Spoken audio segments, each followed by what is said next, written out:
Today's episode celebrates the achievements of two outstanding women who have both contributed significantly to advancing the Vietnamese cultural and arts landscapes in California by bringing a powerful voice of representation to this often underserved community. Their achievements include writing, filmmaking, and the visual arts that has attracted many followers outside their community and fostered stronger cultural bridges with our Vietnamese diaspora living in Southern California. That and much more, next on Asian Pacific Voices.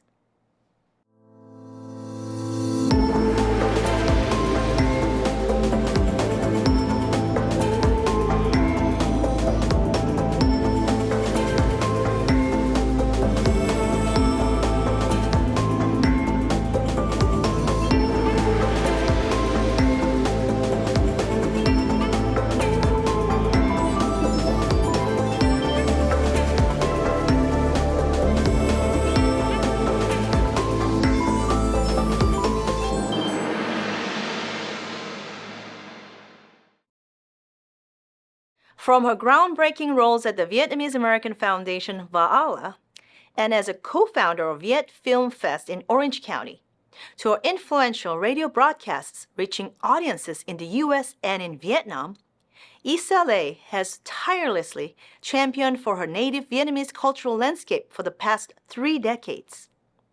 Recognized as one of the 30 Vietnamese Americans to watch by the Orange County Register, her contributions have garnered prestigious awards, including the Arts and Culture Award from New California Media. A clinical pharmacist by profession, Issa's passion for arts and culture continues to shine, earning her esteemed VMO Luminary Champion Award for her transformative impact on Vietnamese filmmaking.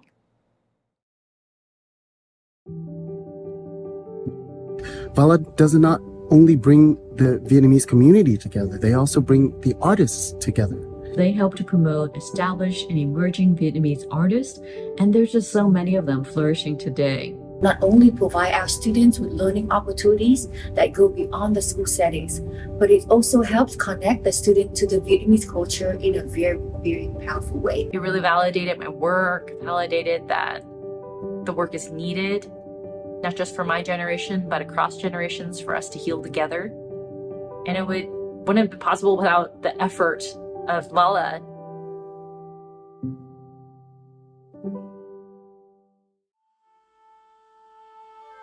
I was born in Saigon, South Vietnam, and after the fall of Saigon in 1975, my father, who worked for the government in the south of Vietnam, he had to go to the camp, which is a prison, actually, it's called re-education camp. And so he got released in 1983. At that time, life was very hard. But luckily, my grandfather, who used to work for the French government, so we were able to apply to go to France. And after that, after 2 years, we came to the U.S. and we settled in Garden Grove. My father was one of the co-founders of the Vietnam, California radio station here in Orange County. So I went to visit him one day, and his co-workers asked me to come in and say hi to the audience, and they gave me a piece of news to read, and I read the news, and then they asked me to stay later to finish the news segment, and after that I start reading news on the radio, and also I start hosting my own radio show, and it's called The Art Horizon, talking to artists, interviewing artists, and also cover artistic events in the community. And at that time I was very intrigued by the artists, like what their passion, their inspirations.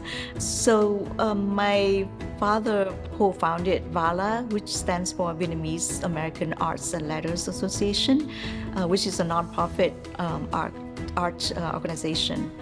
The mission of the organization is to connect and reach the the communities by Vietnamese art and culture. A lot of the content here is coming out of what I've been teaching and to my students, and the conversations that we've been having, the concerns that, students that are even non-Asian, of descent are concerned about this type of, social injustice and the racism that we're still fighting against. My life is enriched by working with the artists, learning from their experience, learning from their work, and learning from their stories, that how they tell the stories through their arts. And then looking at the audience, how they enjoy the artwork, how they share their own experience with the artists as well. I love that interactions. Sometimes when I watch a film at the film festivals, I just watch the reactions from the audience and how they interact with the artists, and I think that's how I love it, and to see how people come together to experience the art, to experience the film, to talk about the same books, and to share the life experience together. I think that's what I enjoy the most from those from the events that I organize. We created a lot of programs to accomplish our mission. We have exhibitions, concerts, plays, programs for the youth, teaching them how to make films. It's called Youth in Motion filmmaking workshop. And we also have other workshops like illuminated recipes, teaching them how to use fine art and photography to talk about their food in the family, like the traditional recipes from the family, and they can talk about it, they can share the recipes, but they can take photos and things like that. I think having that kind of mentorship that reflects my own identity is extremely empowering.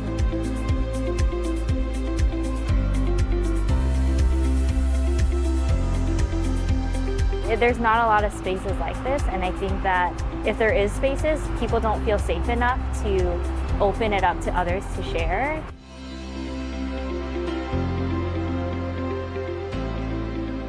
And the film festival came in 2003, so I co-founded with a few friends, and VAALA is the producing organization. At that time, I felt that film is a very, very important medium, and I didn't see a lot of films by Vietnamese Americans. So I was thinking, let's do something about films. And I remember I called actress Kiều Trinh, who was from the Jolla Club. I called her and invited her to come to speak at UCLA on our cinema symposium event. She came, and I invited 8 other actors, filmmakers in the community, and we did the cinema symposium. That was VAALA's first cinematic event. And I remember after the event, the students were very, very excited, and they asked, "What's next?" And we were like, "Okay, let's do the film festival."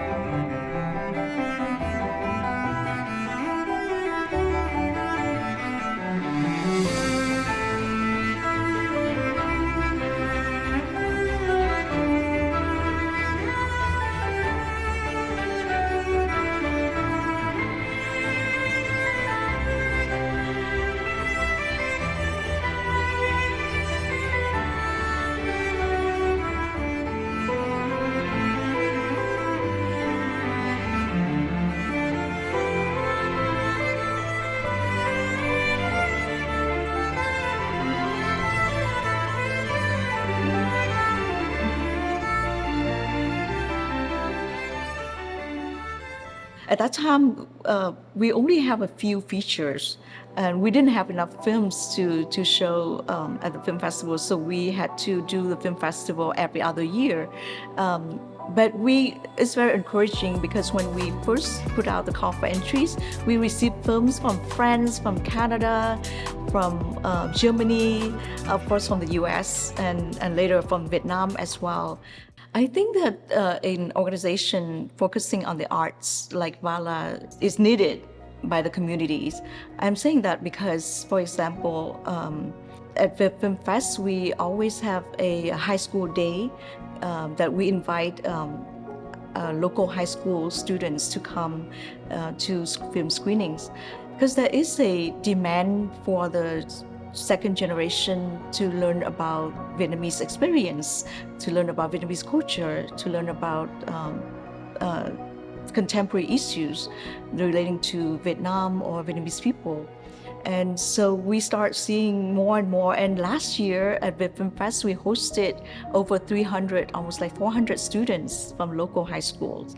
And I think that for a long time, Vietnamese people were not, the stories we had in the mainstream media were very one-dimensional. You only hear about Vietnam War, but the war is not the only thing. We have a lot of, our life is very rich with all of our experiences. Then the experience is portrayed by, the best is by the artists, right? From their books, from their paintings, from their films. So we have to find a way to bring out the voices, to bring out the stories, to share those stories with the mainstream media, as well as to uplift the voices. And the voices are from the artists who would be the best people to tell the stories, right? What I'd like to tell the artists, filmmakers out there, is to follow your dreams, to follow your passion, and to know that there are supporters out there. You just need to go out there and network and find the opportunities, because I believe that there are a lot of people who want to support, but they don't know about you yet. So just go out there and find the opportunities. I'm Isale. This is my voice.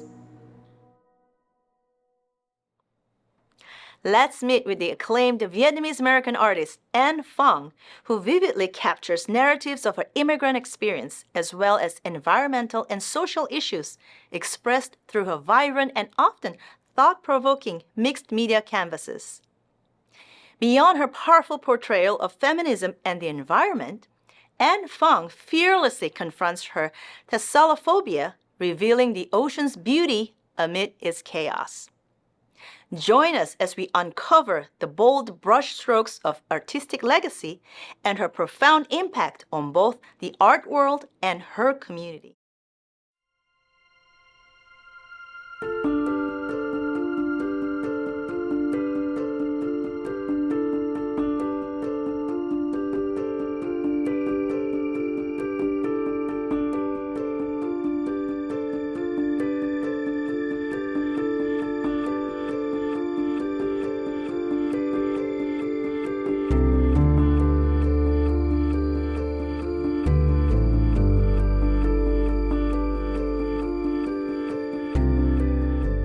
I have a very smart older sister, 2 years older than me. We grew up together. She's so smart that my mom always talked good about her. And here I was nothing. So because of that, I tried to look for something that like entertain myself. I started drawing and I like it. Then the more I draw, the more thing I found out that my sister didn't like to draw. And she didn't draw well. And I feel even better because I could do something that she didn't do it. That gave me confidence, and because of that, I pursue it since I was little. And the more I draw, the easier for me to continue to communicate with myself. Like whatever I want in my brain, and then my hand listen to my brain and it come out. That's the happiness I have since I was little until today. In 1975, that's the time that the North Vietnam took over the South. The whole country became the communist country. So 2 years later, 1977, I finished my high school and I took tests for the art university. In the whole South Vietnam, in Saigon at that time, there's only one university that you can go as an artist. So I took tests in that school. I failed. So I took different tests. I took the teaching credential to be the teacher, high school teacher, and I got accepted. Because during that time, many teachers was in a re-educated camp. So they need more new teachers, new young teachers. So I was become junior high school art teacher. One of the students took me to escape, and I escaped by boat, and I made it out to the refugee camp in 1981. But my student didn't make it. She was caught. She was in jail for a couple of years, and then her family sponsored her to America. So I was in a refugee camp for 1 year because before I come to America. So I came to America in 1982. I went to Cal Poly Pomona for my bachelor degree in fine art, and I love it. I graduated as an outstanding student of the year, even though I didn't understand what the professor said completely, but I knew how to express my artistic part. That encouraged me a lot. And after I graduated from the bachelor degree, I continued for my master degree. So I look back, I can pat my own shoulder. I did it. It's a pretty hard way, but I did, and I enjoy every moment of it. At that time, I asked myself, why should I paint? I don't want to be another Picasso, because if I paint like Picasso, I would become his shadow. I don't want to become Michelangelo, because he held his own life, I held my own life. So to do that, I need to paint something special that they don't have it, but I do. So I had to dig back to my own identity. The journalists, when they took pictures of the boat people, we didn't escape for vacation. We didn't wear jewelry like I am today. So we look pretty dirty, pretty down to earth, so the police wouldn't catch us during the time when we escaped. So by the time we reach to the seashore, to the refugee camp, we are so messy, we're so dirty, we are so exhausted. And I said, but there's something the journalists couldn't catch. That's the bravery of the refugee. When you decide to escape from your country, you need to make decisions between life and death. I made it. Many people make that decision, they couldn't make it. They perished in the ocean. They were captured and they died in the jail. In that case, why don't I use that as my subject? So I did it. And I did it for a long time. How to talk about the immigrant, how to talk about the boat people, because I'm one of the boat. Slowly that idea developed through many, many layers. To today, I think I have enough the boat painting. But once in a while, if that feeling come back, I still do it. Because for today, 21st century, we're not talking about a Vietnamese refugee anymore. We talk about different refugees from different countries, from the Middle East all the way until Africa right now. Look at how many people they suffer, and they have to escape from their country. There's a reason. If they have happy life in their country, they don't need to go anywhere. There's something that killing them, something that destroying their future, destroying their children's future. That's why they sacrifice their life to get out.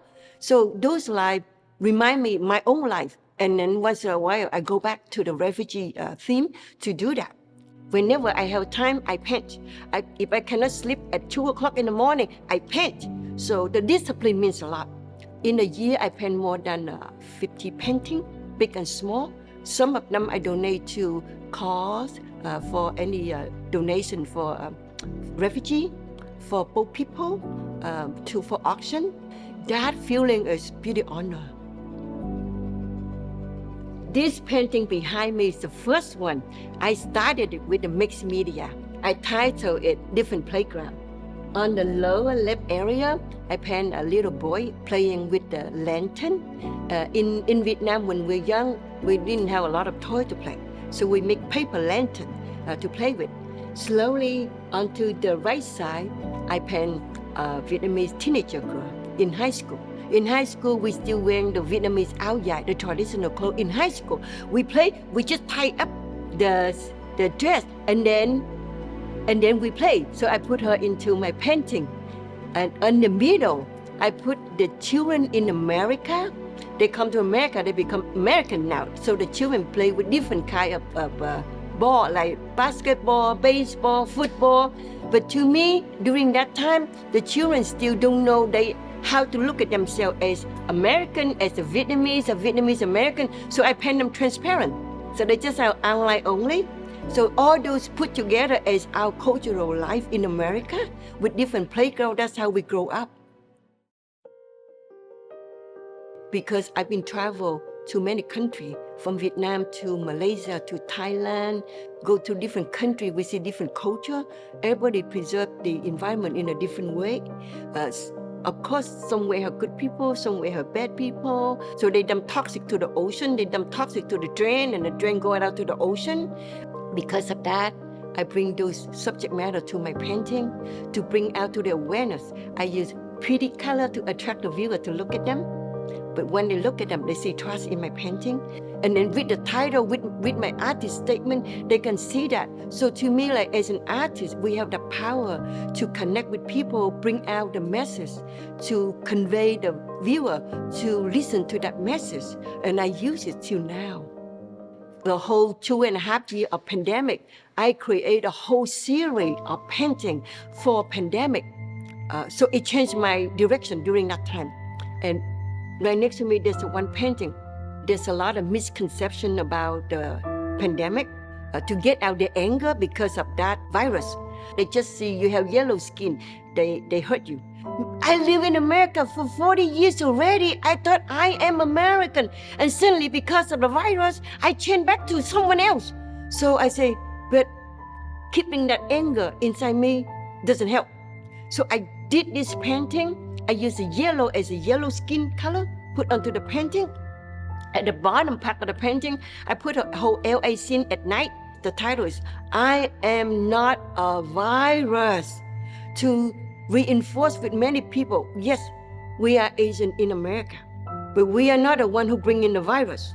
Look at the virus as a virus. The best way is look for solution. Because of that, it helps me to think better, to talk in collective. One person cannot speak up for that voice. It needs many people speak up for that voice. And I think my voice joined them and become a bigger voice. So I feel like, yes, I did my part. One day you look at your cell phone as a value, something pretty important. The next day you look at it as trash. That's the title of the piece. And then slowly I say, yeah, but it looks pretty negative if I think it that way.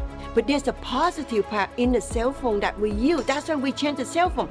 So I change to the negative part in my painting too. So in those series of my painting, some of them about the negative part, some about the funny part. So I have one painting say, selfie got caught because we use cell phone to take a selfie a lot. So I did a painting about selfie.